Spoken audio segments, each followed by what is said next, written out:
Ngibingelele ngiphinde ngamukela abaqala ukuba kwiMalusi TV bese bengakhohlwa ukucindezela usubscribe button.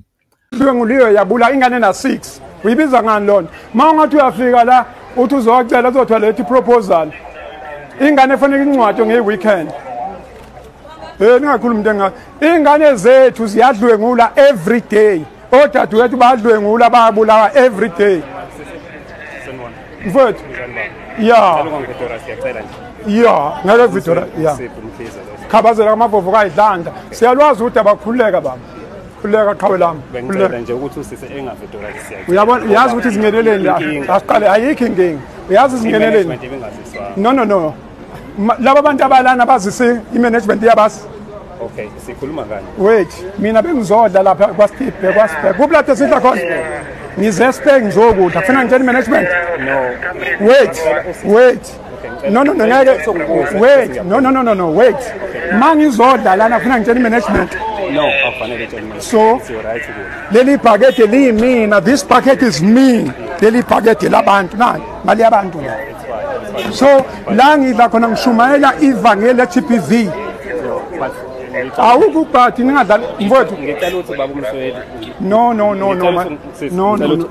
engeke uzikwenze si-live nje khululeka si-live on Facebook no it's fine but ngicela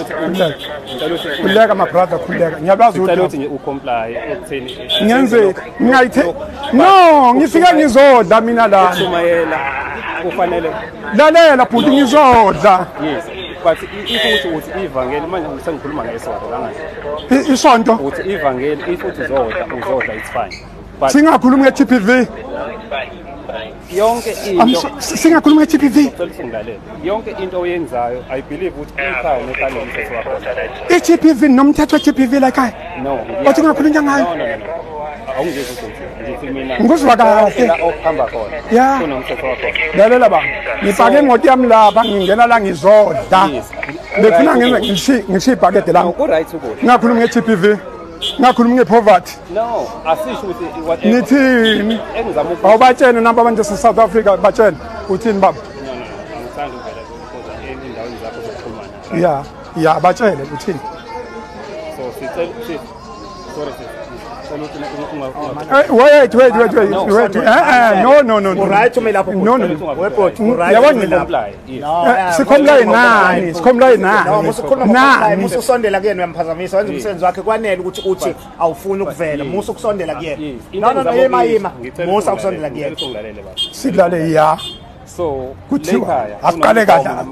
ya ithini imigomo nembandela kufanele uvidorize you have to ukuthi ucela nangu lo bhuti yavidorize nangu awumtshene nangu umtshene ecishe nangu mama uyavidorize umtshene ecishe nangu omunye uyavidorize umtshene ecishe sicomply emthethweni lekhaya obekile yani nathi sizokuhlonipha kokwenzayo nathi sizokuhlonipha ya asilwi nawo ngenzeni so njengamanje bacela bakuvidorize wabani banovidorize wani bacela ocontrol ukufanele into oyenzayo the Popia Act onkaunti uyayazi was an Popia Act ithini so kulokho okwenzayo yes ukuvidorize umuntu njengoba bengividorize angivumile mina it's against umthetho lo uvidorize mina wena uze spacing sami phela ubhekisa ikamera kumina right phela siyayifuna leyo nkulumo phela ukuyizwa kahle yes sizame ukuthi sihloniphane sihloniphe umsebenzi wakho yes uyofaka sisi ungahambi nothena sengidlile yes sengiyifakile imali yami la then where have I gone wrong kusho ukuthi ngiyangena wena ubona ngathi ngiyangena bangibhekele no ngiyabuza ukuthi ubusuhamba ubona ngathi ngiyangena wena ngiyabuza nje wena ubona ngathi ngiyangena nongani no asami ayiwina le yalo mfowethu asami khuleka my brother mhla sesiyokwakhela ugogo wakhe indlu fike sixhawule sithi siyabonga thank you